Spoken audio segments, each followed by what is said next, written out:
धर्मानंद गुरुचरण कमलेभ्यो नमः।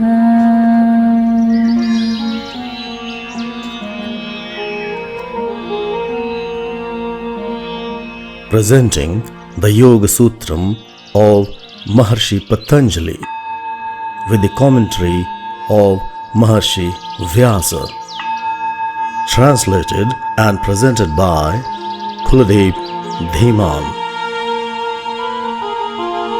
योगेन चित्तस्य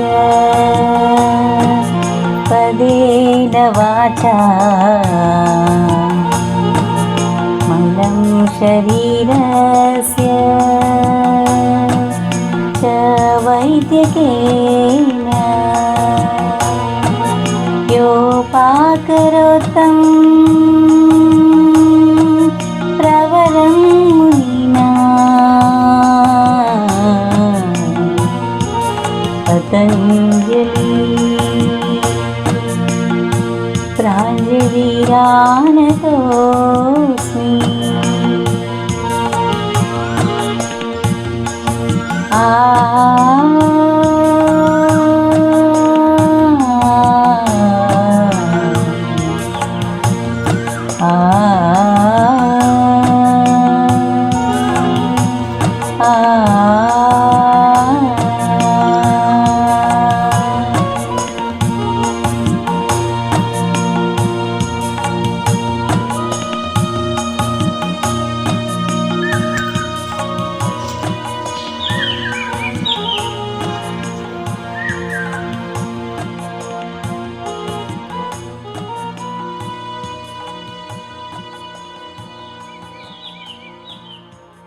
The second sutra of the Samadhipada was Yogasutram Vritti Nirodha.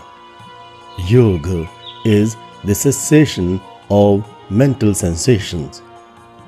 Defining yoga, Patanjali said that yoga is a state when we become free of mental sensations caused by external objects.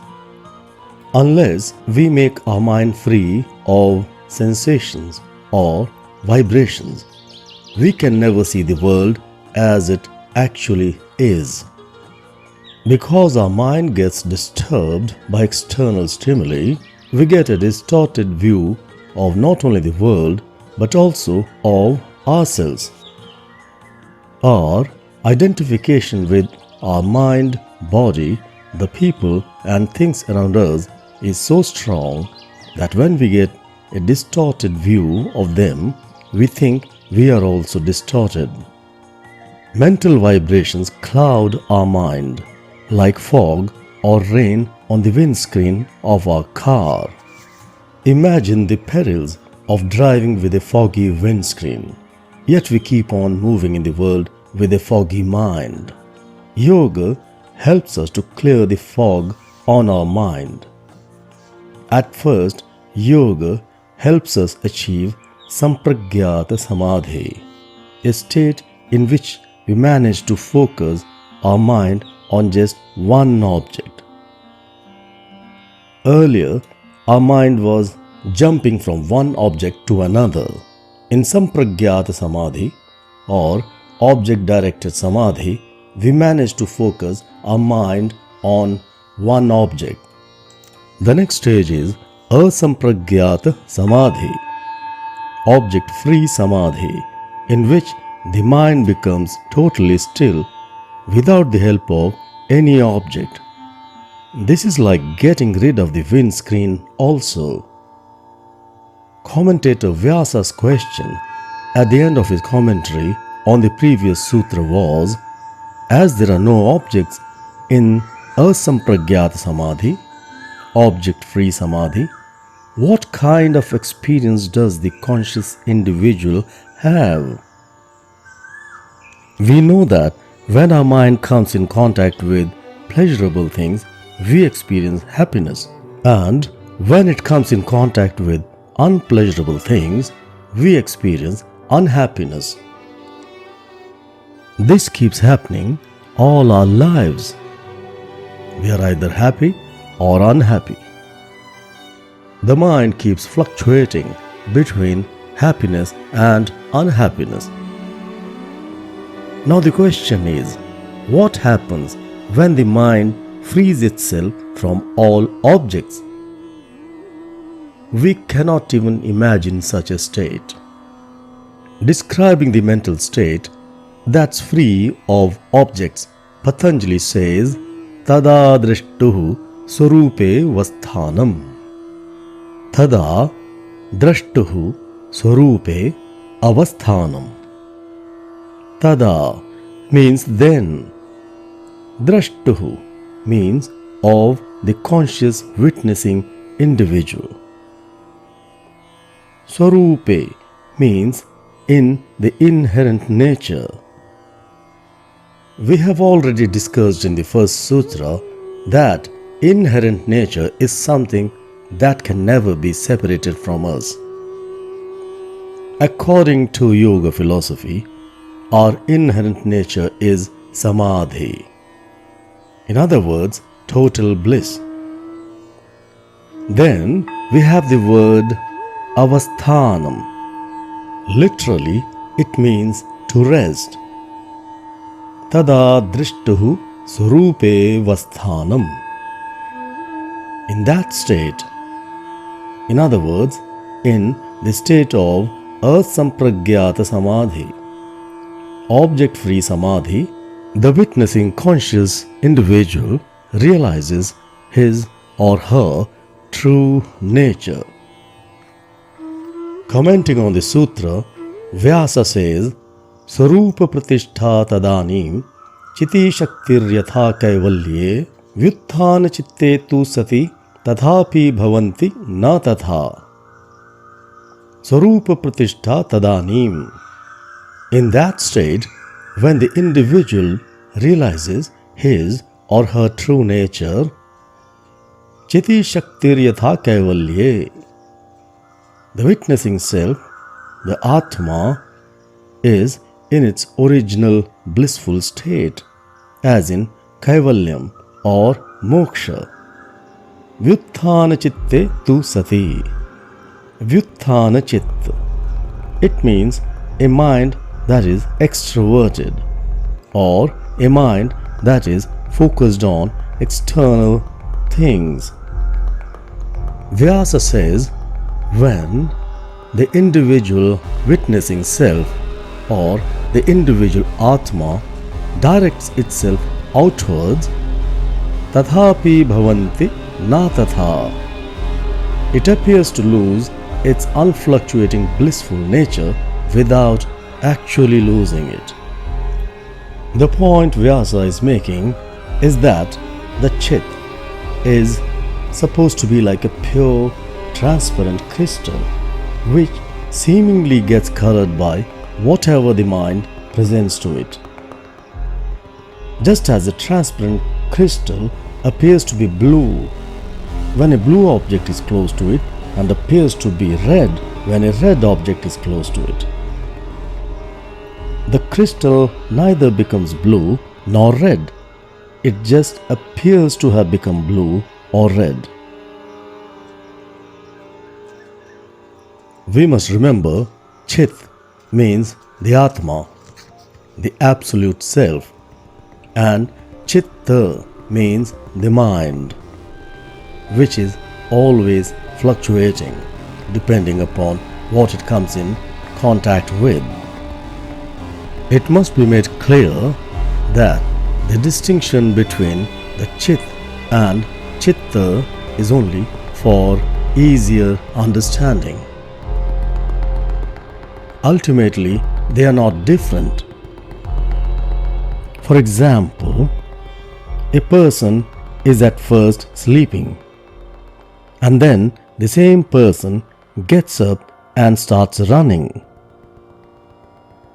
We do make a distinction between the person who was sleeping and the person who is running now.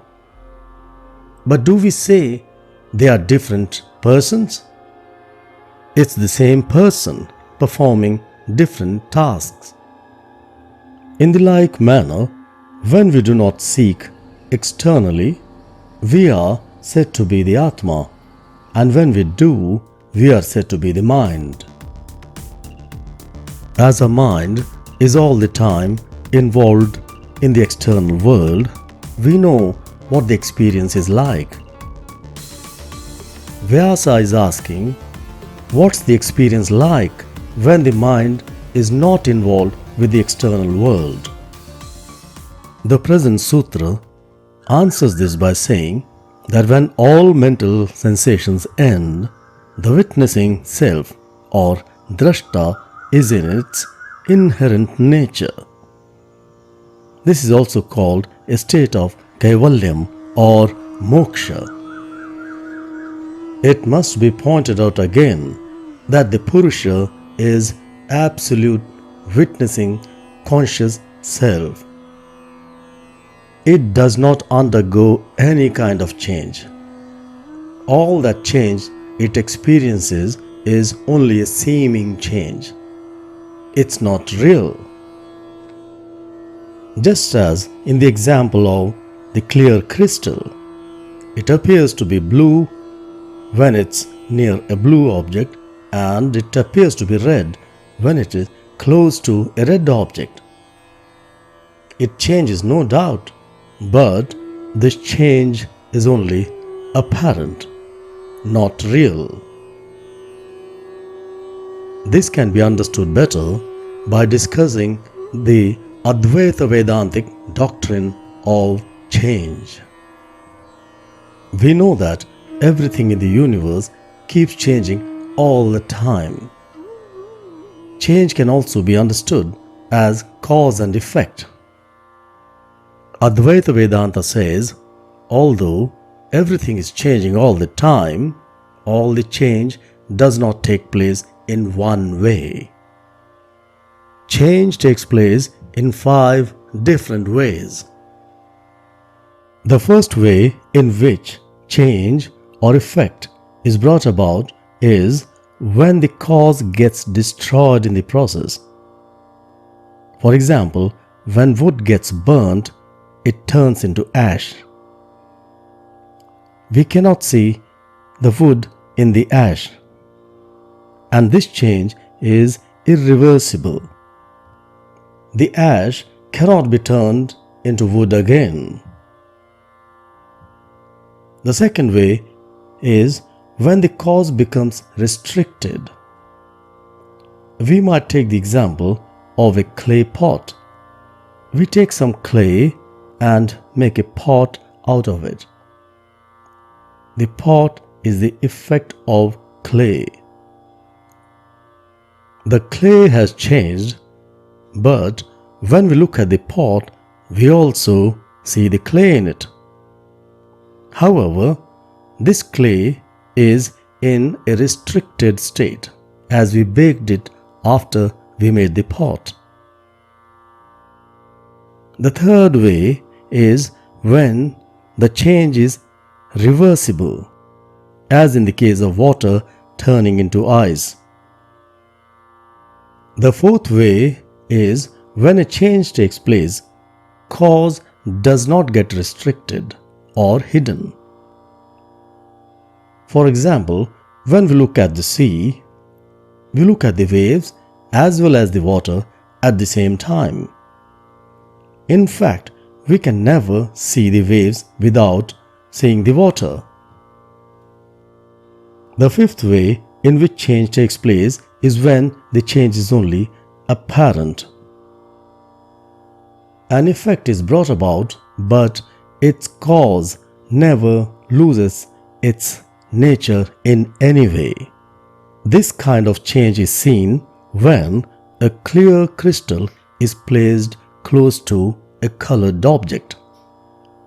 The color of the object gets reflected in the crystal, and the crystal seems to have changed.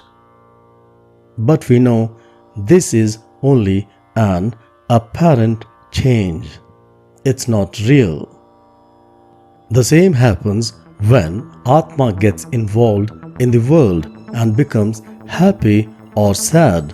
But this change is only apparent, like the clear crystal appearing to be blue or red. After self-knowledge is gained, or when the individual Purusha sees the deceiving nature of Prakriti, all its miseries end. They end because they had arisen out of false knowledge.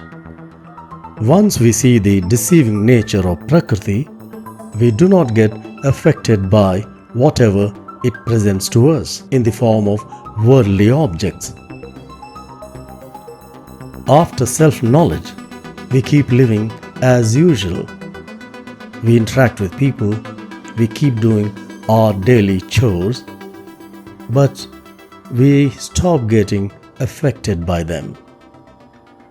Ishvara Krishna, the author of Sankhyakarika, describes this process very poetically. Rangasya darshitva nivartate nartaki yatha nrityat purushasya tathatmanam prakashya vinivartate prakritihi. Just as a dancer ends her dance after the performance is over, in the like manner, Prakriti too ends her game of deception after the Purusha sees its real nature. To conclude his exposition, Vyasa says, all right, when the mind is not affected by external objects, Kaivalyam is gained. But what happens when it is involved? Katham tarhi darshita vishyatvat. What's the condition of the individual Purusha when it gets affected by external objects? This will be answered in the next sutra. In this sutra, we learn that when the mind is involved externally, it keeps fluctuating. It keeps becoming happy or miserable all the time. But when it realizes its true nature, it stops getting affected by external stimuli. Tadā draṣṭuḥ svarūpe'vasthānam. In that state, in other words, in the state of asampragyāta samādhi, object-free samādhi, the witnessing conscious individual realizes his or her true nature.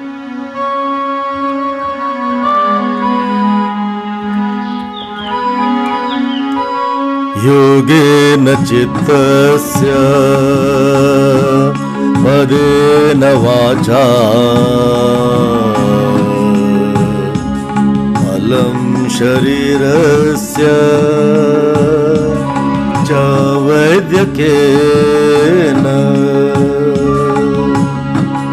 yopakarotam pravaram munina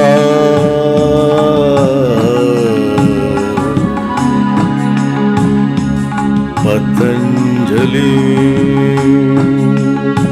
Pranjali Ranatosmi.